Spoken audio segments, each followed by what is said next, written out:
And the reason for that is because Nietzsche was reaching beyond the grip of his intellect to try to formulate answers to questions that he could not grasp, because what he was trying to figure out is, well, as human beings have developed cognitively, in some sense, we've escaped from our culture and our instincts.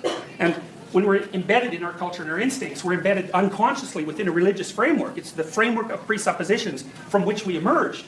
Like, people didn't think up religions. What do you, there's some weird little, what we call conspiracy going on for 3,000 years? It's like, no, it's not about power. Even though it can be twisted to be about power, everything can be, or twisted to be about economics.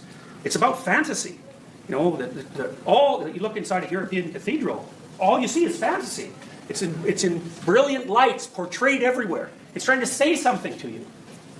Well, what's it trying to say? Well, it turned out when people asked themselves that, instead of just acting it out, they hadn't got a clue what it said. They had no idea what it said, any more than you guys know why you have Christmas trees. So how many of you have Christmas trees? Yeah, why? Oh, well, I don't know. I never noticed we had Christmas trees, you know.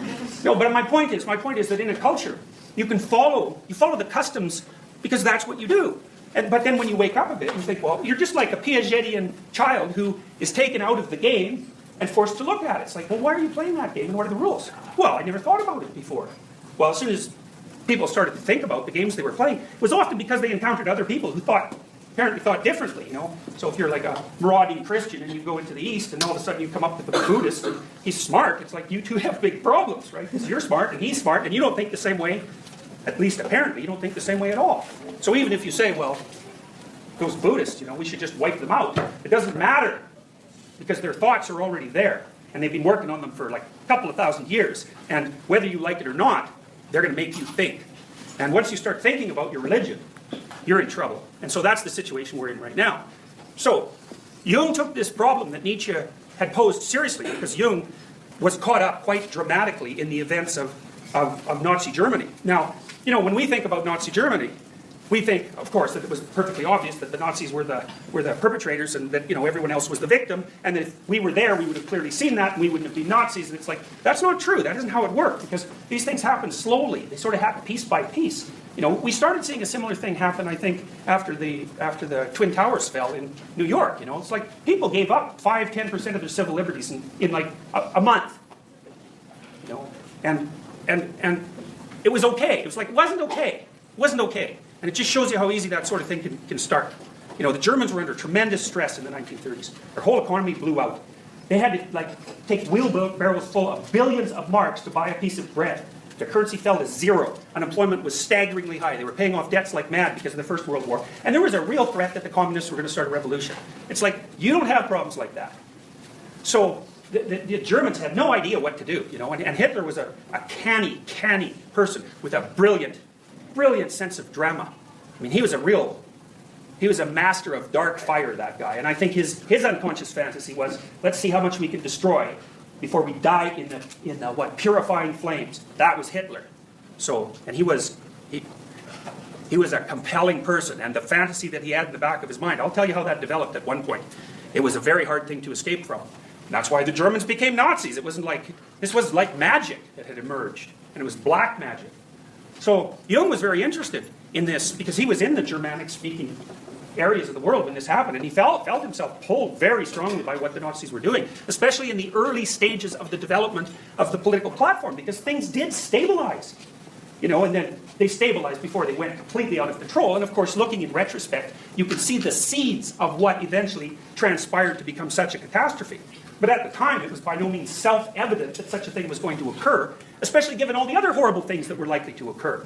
So Jung had a vision at one point on a train, I think it was in Switzerland, that Europe had become so covered with blood that the blood was starting to flow over the mountains into Switzerland, because of course Switzerland is neutral. And he said it was one of the most horrifying nightmares of his life. And this was in, I think, 1930. It was late 1930s anyway, so it was a premonition of war.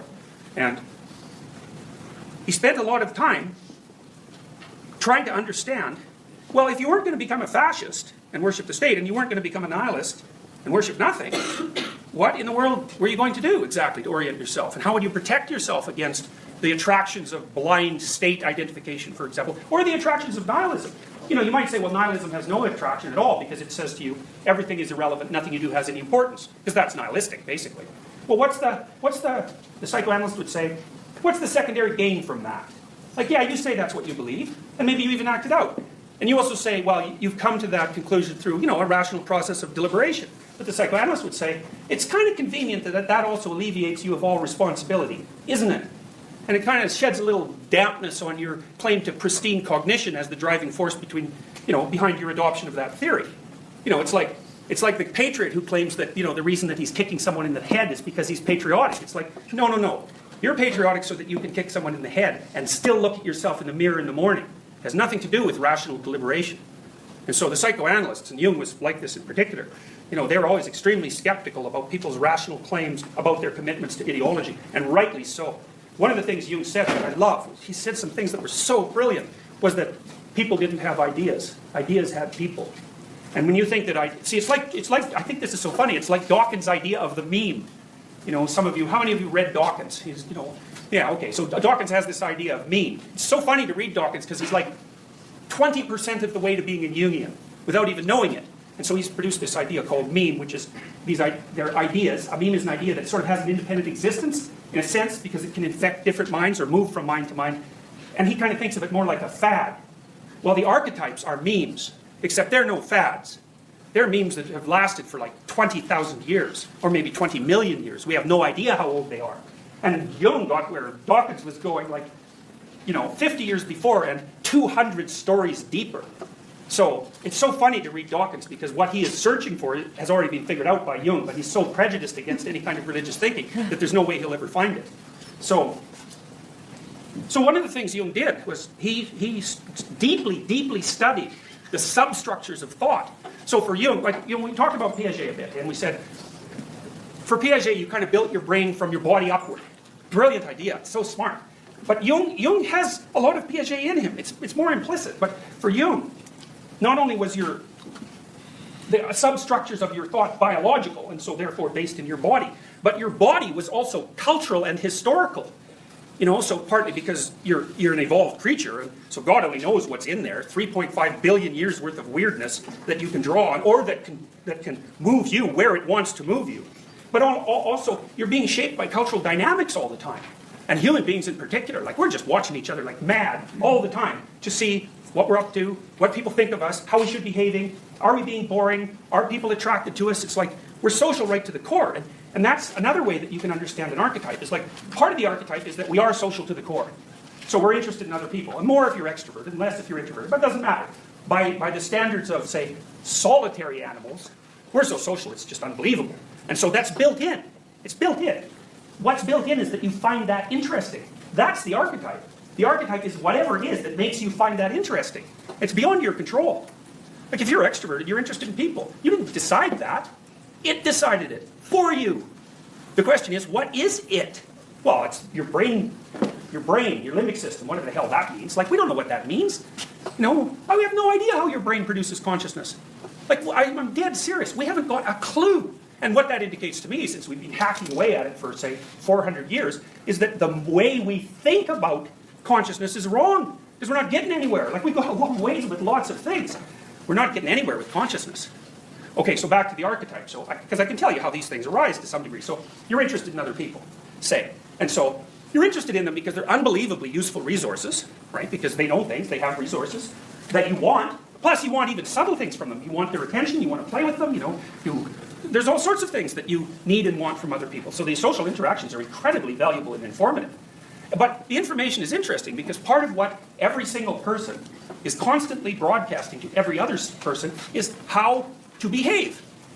So now, if you meet someone and let's say you find them interesting, well, I can tell you that the more ideal they are, assuming you're not too warped, the more ideal they are, the more you're going to be interested in them. Because that actually is what defines ideal.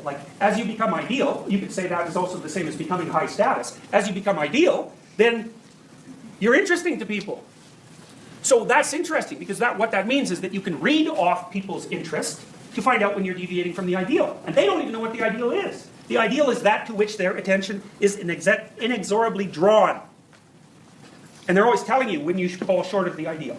Always. It's being broadcast at you all the time. And then your imagination back there is to try and figure out, just what is this ideal? Because your imagination is watching you in a Piagetian sense noticing what you do, and then trying to figure out what that is. So you'll have fantasies about the ideal. That often happens in a romantic relationship, especially at the beginning of it. Because you project your idealization onto the person that you're romantically attracted to. That's the projection of an archetype. So Jung would say, the woman will project an animus onto the man. The animus is her conceptualization of what the ideal man is. It's unconscious, because it's rooted in fantasy. And the man will be in concordance with that projection in some areas. Those are the areas where she likes him, by the way. And will be discordant in other areas. And that's the areas where she constantly disappoints him as the relationship develops. So the projection is there in part to help the person understand who it is that they're dealing with, because when you meet someone, you have to assume something about them. It's the same as projection. You have to assume something about them, and if you find them fascinating, which is what happens if you fall in love, maybe it's because they smell good or they're symmetrical or something, you immediately assume that, well, those things really matter. You immediately assume that they embody the ideal. It's an oversimplification, but the oversimplification has a basis, and the basis is, if it's interesting to me, it must be close to the ideal. Well, yeah, except the person that you're going out with, attracted to, is warped and bent and flawed and twisted in 300 ways, and you'll find that out soon enough, just as they will about you. And that often just blows the relationship into bits, because the person will say, well, she wasn't who I thought she was. It's like, well, whoever said she was who you thought she was? It's like, where did you get the misapprehension that she was going to be who you thought she was? God, what do you know? You're led around by your sense of smell and your ability to detect symmetry. It's like that's not very sophisticated. So so the anima and the animus are two primary Jungian archetypes, and they're very complex, but that kind of gets at the surface. The ideal that I was describing, so people are broadcasting information to each other, which is be ideal, be ideal, be ideal. It's like be my ideal, obviously. But let's say if I took 1,000 ideals and then averaged them or extracted out the common ideal, the ideal that was common to all of them, that would be a savior figure. That's what a savior figure is. And then now and then someone comes along who acts quite a bit like that. And poof, you've got yourself a religion. So do not be thinking that these images that people fall around like what bloodhounds on a trail. Do not be thinking that those things are like conscious cognitive constructs, like conscious cognitive constructs, like Marxism. They last like 50 years and they kill 100 million people, and then that's the end of that. A good religious system, man, that'll keep a culture going for like 3,000 years. And even at the end of it, it doesn't disappear. We know that the story of Horus and Osiris, for example, drove Egypt, like Catholicism drove Europe, for like 3,000 years. That's a long time. And then it turned into Christianity. So it's not like it disappeared. Actually, it sort of transmuted into Judaism and then turned into Christianity. So it's not like the ideas disappeared. They didn't disappear at all. And believe me, you're just as possessed by them as any ancient Egyptian. It's just that you're more fragmented and conflicted, because what your unconscious assumes and what your conscious mind assumes aren't the same thing. And so you're all at war with yourself. And that's partly what makes you attracted to like moronic ideologies, by which I mean any ideology, because they're all false idols and false gods, and they're shallow. They're shallow and deadly, and they ruin your life. They destroy your soul. So that's just a catastrophic response. And that's why it's so terrible to have that discordance between your instinctual being, your deep instinctual being, and your little fragile, half-witted conscious mind that sort of thinks it's in control. It's like, you're not in control of anything. Believe me, the best you can do is follow what's right. That's the best you can do.